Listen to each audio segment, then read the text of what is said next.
En Perú. Decíamos, congresista, buenos días, bienvenida, gracias por acompañarnos en Punto Noticias a través de Radio Pichincha en Quito, Ecuador. Le saludamos a Alexis Moncayo, quien le habla a Licenia Espinel. Decíamos en nuestro breve comentario que hoy va a ser un día, a nuestro modo de ver, histórico para el Perú. Es un giro en la política, al menos promete ser así, ojalá en la práctica esto se concrete. Lo decimos porque en experiencias parecidas hemos tenido en Ecuador que se presentan como gobernantes progresistas de izquierda y en la práctica han terminado haciendo todo lo contrario. Pero bueno, ojalá sea un día histórico en el Perú y ojalá le permitan al señor Pedro Castillo gobernar y ejecutar su plan de gobierno. ¿Cuál es la expectativa que hay hoy en el Perú? Congresista, buenos días, bienvenida. Bienvenida, buen día.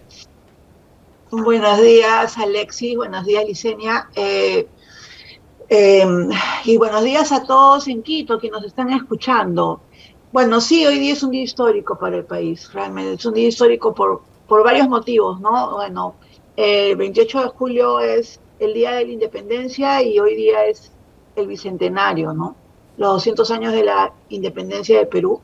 Y además de eso, precisamente hoy un profesor rural, ¿no? Un rondero, es el que va a ser declarado, bueno, y ungido, digamos, como presidente del país. Y eso verdaderamente para el Bicentenario es algo histórico. Nunca habíamos tenido un presidente campesino, un presidente que ha trabajado la tierra, un presidente que ha sido profesor de multiaula, ¿no? En una escuelita rural en Chubur, en Cajamarca, frontera con el Ecuador. Y la verdad es que es impresionante y muy interesante e importante lo que está sucediendo, ¿no? Ahora, lamentablemente la campaña en contra ha sido una campaña devastadora, una campaña terrible, pero finalmente la democracia ha ganado, ¿no? Porque esa es la democracia es que las mayorías puedan finalmente elegir a quien crean conveniente.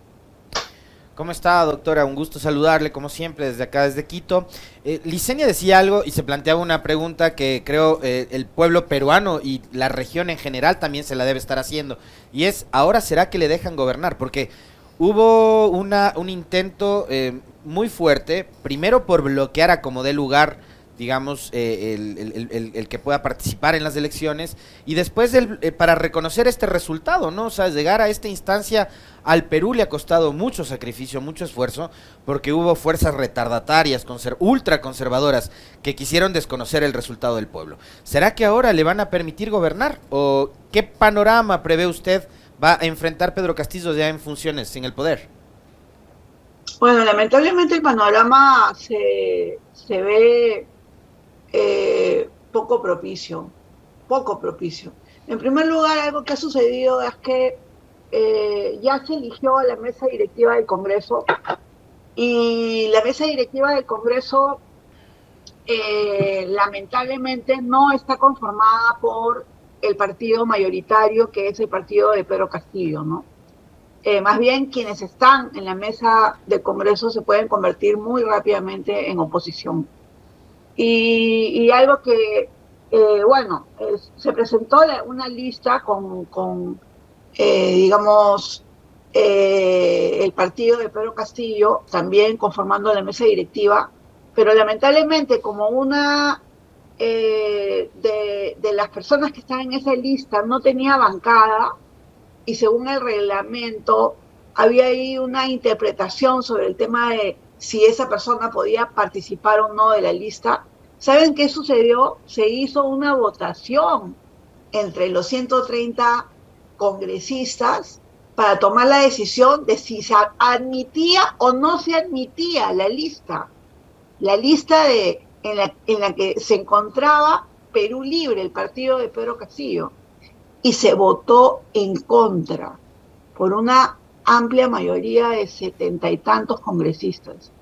Eso significa que el Congreso va a estar en oposición y esperamos que el Congreso no sea un Congreso que obstruya al Poder Ejecutivo, que es lo que ha sucedido en los últimos 5 años, Alexis. Lamentablemente, los últimos 5 años en el Perú han sido democráticamente catastróficos para la democracia, catastróficos. ¿Por qué? Hemos tenido cuatro presidentes en los últimos años, y además de eso, una crisis permanente porque el Congreso, con la mayoría fujimorista, obstruyó todas y cada una de las propuestas del Poder Ejecutivo, todas y cada una, y se dieron situaciones increíbles en las que, por ejemplo, el presidente Pedro Pablo Kuczynski pactó un indulto con el hermano de Keiko Fujimori, y Keiko Fujimori prácticamente defenestró al hermano, y al final el indulto se revirtió y Fujimori sigue en la cárcel, Alberto Fujimori. Entonces, estamos saliendo de un momento de crisis política, o sea, hacia un bicentenario con pandemia, con una situación económica también difícil. Nosotros, fíjense que a pesar de que al principio de la pandemia yo recuerdo que Ecuador pasó momentos muy difíciles, sobre todo en Guayaquil. Lo que ha sucedido con nosotros es verdaderamente terrible. O sea, no se ha podido contener a la pandemia. En estos momentos ya tenemos aproximadamente 196.500 muertos por el COVID-19. Somos, por millón de habitantes, el país que tiene el más alto índice en el mundo. Y estamos, en verdad, en una situación sanitaria muy compleja para una posible tercera ola con la variante Delta. Entonces, toda esta situación, como le comento a Alexis y Licenia, no es nada propicia. Con todos estos antecedentes, doctora Silva, ¿usted cree que la sociedad peruana en su conjunto está lista para vivir con un gobierno de una ideología diferente a la que han estado acostumbrados, tomando en cuenta toda esta lucha que tuvo que emprender el señor Castillo contra medios de comunicación, contra líderes políticos? Usted dice que no tiene respaldo tampoco en el Congreso. ¿En qué medida va a entrar el señor Castillo con legitimidad y con gobernabilidad? Bueno, Licenia, con legitimidad sí, por supuesto que la tiene, ¿eh? Y yo creo que en eso sí se ha retrocedido porque se ha visto cómo la ex candidata Keiko Fujimori hizo lo posible y lo imposible para que no se declare electo a Pedro Castillo, y ha quedado el fujimorismo y ella particularmente como una persona absolutamente antidemocrática, ¿no? Y lo peor de todo es que en eso ha arrastrado a personas que nosotros le teníamos mucha admiración, como Mario Vargas Llosa, ¿no? Eso es algo que es lamentable realmente, y lamentable que Vargas Llosa haya caído en esta trampa del fujimorismo. Eso en primer lugar. Pero en segundo lugar, gobernabilidad va a ser bien difícil, ¿no? Va a ser bien difícil.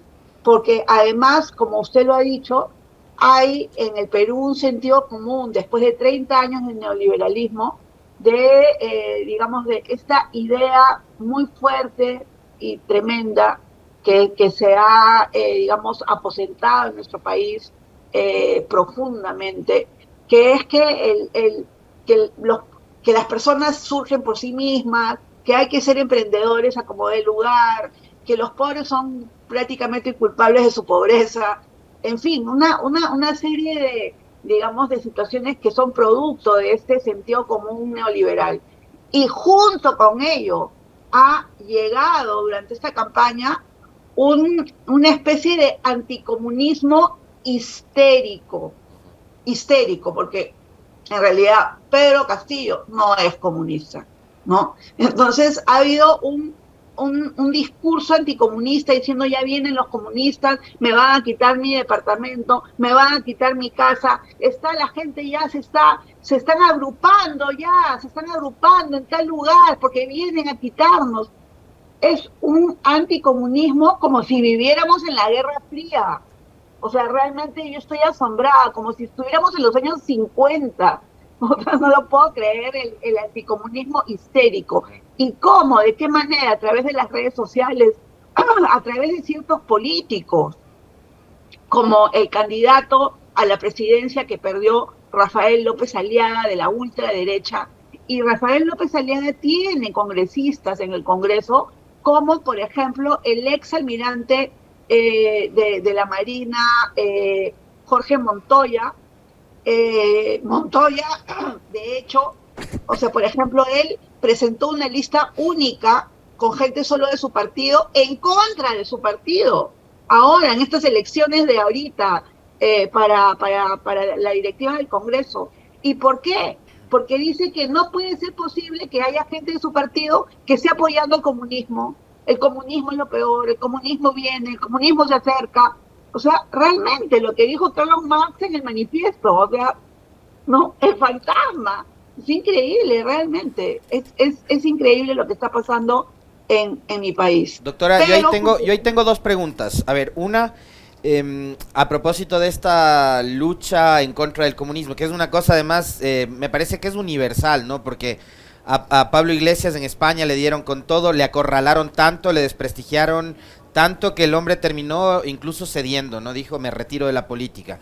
Acá en Ecuador pasó exactamente lo mismo. En la campaña política última vincularon incluso al candidato de la Revolución Ciudadana, Andrés Arauz, con una de las guerrillas colombianas. Hasta ahora estamos esperando el avance de la investigación de fiscalía, no hay nada. Con Castillo ocurre exactamente lo mismo, ¿no? Entonces ahí está corriente del anticomunismo. Si no es comunista, yo sí quisiera que usted nos diga a los ecuatorianos cómo define políticamente a Pedro Castillo. Y lo otro, creo que uno de los retos más importantes que va a tener Pedro Castillo, más allá de conseguir gobernabilidad en un escenario complejo para él, es el desafío de cumplir a sus votantes y de cumplir con un país que, igual que el nuestro, hoy enfrenta muerte por la pandemia y hambre por el desempleo. Sí, sin duda alguno. Eso es el gran reto de Pedro Castillo, ¿no? El tema sanitario y el tema económico, sin duda, ¿no? Bueno, personalmente yo defino la propuesta de Pedro Castillo, ojo, de Pedro Castillo, no de Perú Libre, como un nacionalismo popular, ¿no? O sea, más que una propuesta marxista-leninista, es un nacionalismo popular, ¿no? ¿Y eso qué implica, no? Eso implica, por ejemplo, que él mismo ya ha conversado con varios sectores del país, por supuesto, con los empresarios, en fin, con sectores de la Confederación de Trabajadores del Perú, los sindicatos. Bueno, el gran grupo que apoya a Pedro Castillo, el gran grupo, son los maestros. No olvidemos que Pedro Castillo ha sido dirigente sindical del Sindicato Único de Trabajadores del Perú, que es el gran sindicato de maestros, ¿no? Y él incluso estuvo en contra de la dirigencia sindical y ellos se salieron de ese sindicato y han formado también un sindicato menor dentro de el grupo de maestros, ¿no? De sindicato de maestros. Entonces, digamos, el gobierno que se espera es un gobierno que va a tener que tomar una serie de decisiones, por supuesto, económicas, pero no va a ser lo que están diciendo, digamos, lo que dice la oposición, ¿no? O sea, la oposición habla hasta de planificación central, en fin. Bueno, todas esas ideas, digamos, de la Guerra Fría, como lo digo, ¿no? Pero más bien yo pienso que Pedro Castillo va a tener que ser muy pragmático y va a tener que conversar con las diferentes fuerzas políticas, porque en las elecciones el Perú estuvo muy fragmentado, ¿no? Se presentaron 17 partidos. Ese es el motivo por el cual Pedro Castillo ha pasado con un porcentaje bajísimo del 18%, 19% de la segunda vuelta, ¿no? Pero lo que sí él representa de manera simbólica, debido a su trayectoria, debido a su lucha sindical y debido a sus orígenes rurales, a sus orígenes como campesino, eso es algo sumamente importante. Y hay mucha gente en el Perú que se identifica con ese símbolo que es Pedro Castillo, presidente del Bicentenario. Y eso digamos, acumula mucho más que necesariamente una propuesta específica política partidaria, ¿no? O sea, lo programático, digamos, está ahí planteado, más bien desde una perspectiva más pragmática, por decirlo de alguna manera, pero lo que acumula Pedro Castillo es esa fuerza simbólica que no la ha tenido ningún presidente del Perú hasta la fecha. Y nosotros tenemos mucha esperanza, a pesar de que todos los presidentes del Perú, desde el año 2000 hasta hoy, excepto dos que fueron presidentes no elegidos, sino que por las circunstancias tuvieron que tomar el cargo, que fueron Valentín Paniagua y Francisco Sagasti, el resto están implicados en corrupción.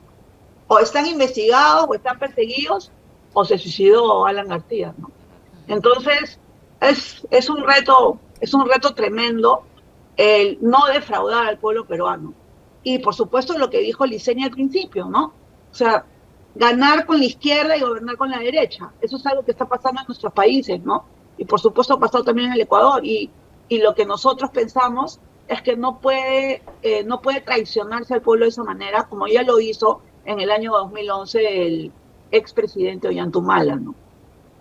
Doctora Silva, ¿se conoce ya algunos nombres de quienes podrían formar parte del gabinete del presidente Castillo? Más o menos hacia dónde va a apuntar él, a qué personas va a incluir y a qué tendencias o a qué sectores estas personas representan, por un lado. Y por otro, ¿qué va a hacer ahora la señora Keiko Fujimori? Una vez que ya el señor Castillo asuma la presidencia, ¿ella se va a convertir en la principal expositora de la oposición o va a tener que encargarse primero de sus asuntos legales? Sí, bueno, los ministros, a ver, es el secreto mejor guardado que hay hasta este momento. No se sabe nada. Incluso la prensa está desesperada porque quieren lanzar algunos nombres. Y incluso, imagínense que se han ido a buscar al que hace los fajines presidenciales para preguntarle cuántos fajines de hombre ha hecho y cuántos de mujer. Y bueno, lo que ha dicho el caballero de los fajines es que ha hecho 2 de mujer y 12 de hombre. Entonces, es el secreto mejor guardado, pero obviamente hay algunos nombres que ya están circulando, ¿no? En primer lugar, el nombre del ministro de Economía probablemente sea el economista Pedro Franque, que él pertenece al grupo de Verónica Mendoza, al Movimiento Nuevo Perú. De hecho, es una persona que lo conocemos, digamos, desde la izquierda, es un economista muy destacado, ha trabajado, ha tenido función pública, es de primera, Pedro Franque, ¿no? Es muy probable que él sea el ministro de Economía, muy probable. Por otro lado, se sabe que el excongresista Hernando Ceballos es muy probable que sea el ministro de Salud, porque él ha estado muy cerca de Pedro Castillo, ha tenido, digamos, vocería de Pedro Castillo, ¿no? Vocería calificada por el propio presidente electo. Y entonces, bueno, ahí hay otro nombre, pero después imagínense, se han voceado innumerables personas, incluyéndome a mí misma, pero yo con toda seguridad que no voy a estar en ese gabinete. Entonces, como le digo, vamos a esperar hoy día, en primer lugar, el discurso presidencial, que tiene que ser un discurso impactante, porque es el discurso presidencial del Bicentenario, y en segundo lugar ya la juramentación de los ministros, que va a ser en la tarde, y ahí, bueno, ya sabremos quiénes van a estar, ¿no? Se vocea que un ex congresista también, Jorge Nájar, podría ser el premier, y se le ha cuestionado muchísimo porque Nájar tiene, bueno, en su haber varios problemas, pero uno de ellos, el principal, es el que no reconoció a una hija, ¿no? Y que no le pasó alimentos y que se llevó al juicio y se negó al ADN. Entonces, digamos, bueno, nosotras, las feministas, nos hemos posicionado en contra de que pueda ser Jorge Nájar el premier, pero puede ser. Él es un hombre de Vladimiro Cerrón, digamos, coordinador general del Partido Perú Libre, ¿no? Que sí es marxista-leninista, que se graduó en Cuba, que es médico, que ha sido Vladimiro Cerrón, presidente del gobierno regional de Junín, que es una provincia del centro del Perú, y que tiene en verdad bastante poder dentro del partido y a su vez una sentencia por corrupción. Así que esa es la situación. La relación de Pedro Castillo con Perú Libre, ¿cómo tiene que manejarla? Porque, a ver, acá hemos tenido lo último, digamos, como una experiencia bastante caótica, el contar con partidos o movimientos políticos que se han convertido en simplemente vehículos para llevar a alguien a una posición, ¿no? Acá tuvimos un alcalde en la capital que fue removido hace poco, Rocío, y que llegó por un partido que fue un partido de alquiler, ¿no? Un partido que finalmente terminó dándole la espalda a la hora de removerlo. Sus 3 concejales votaron en contra del alcalde que eligieron. Entonces, ¿cómo tiene que manejar esa relación que también entiendo es complicada para Pedro Castillo? Y bueno, a ver, primero me había olvidado una pregunta que era de Liceña, que era sobre Keiko, ¿no? Ujú. Bueno, ahora Keiko pende sobre su cabeza 30 años de prisión. Así que yo creo que primero se va a tener que dedicar a salvar, digamos, su libertad antes de entrar a plantear una especie de eh, oposición destructiva, ¿no? Ujú. Eso uno, pero tiene 15 congresistas del Fujimorismo, varios de ellos con experiencia parlamentaria, así que va a ser difícil. Y después, claro, el tema de la relación entre Pedro Castillo y Perú Libre es una relación tensa porque Pedro Castillo es invitado. Y como le digo, Pedro Castillo se ha posicionado fuertemente en contra de Vladimiro Cerrón. Es más, o sea, la semana pasada ha habido una especie de reunión congresal del partido para tomar una serie de decisiones. Ha ido Pedro Castillo a esta reunión y en ese foro Pedro Castillo ha dicho que el partido no se puede imponer, que lo dejen trabajar, que no puede ser posible que por una imposición del partido digamos, desgaste la presidencia de la República, etcétera, etcétera. O sea, eso ya lo ha dicho y lo ha dicho ahí lo ha dicho, donde las papas queman. Entonces, la situación va a ser una situación compleja, una situación difícil, y como digo, o sea, yo creo que tiene que tener mucha, eh, digamos, instinto político que lo tiene. ¿Ah? O sea, no olvidemos que es un sindicalista, que tiene 20 años de sindicalista, y ahí se forjan, digamos, en esas luchas, las personas que son políticos y que saben negociar. Ese es el punto principal. Para mí, también otro problema es el Congreso, sin duda, y la bancada de Perú Libre. Pero la bancada de Perú Libre está compuesta por un grupo de gente del partido y que son fieles a Vladimiro Cerrón y por otro grupo de personas que no son del partido, incluso que son del Partido Socialista, por ejemplo, y que son personas del sindicato de maestros y que son gente de Pedro Castillo. Entonces, esa situación ya tenemos de,